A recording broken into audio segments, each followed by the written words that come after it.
तुझ्यामुळे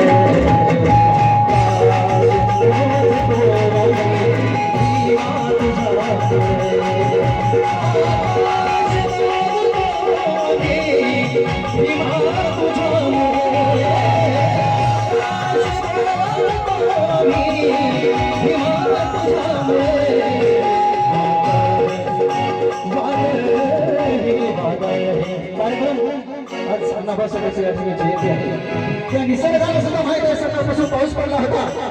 जनवंदनाच्या आतापर्यंत आपण सर्व उजेड दिला हे वादळ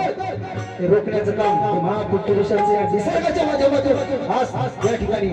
तुम्हा आम्हाला पोहोचला आहे म्हणून काय म्हणायचं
अनुभाव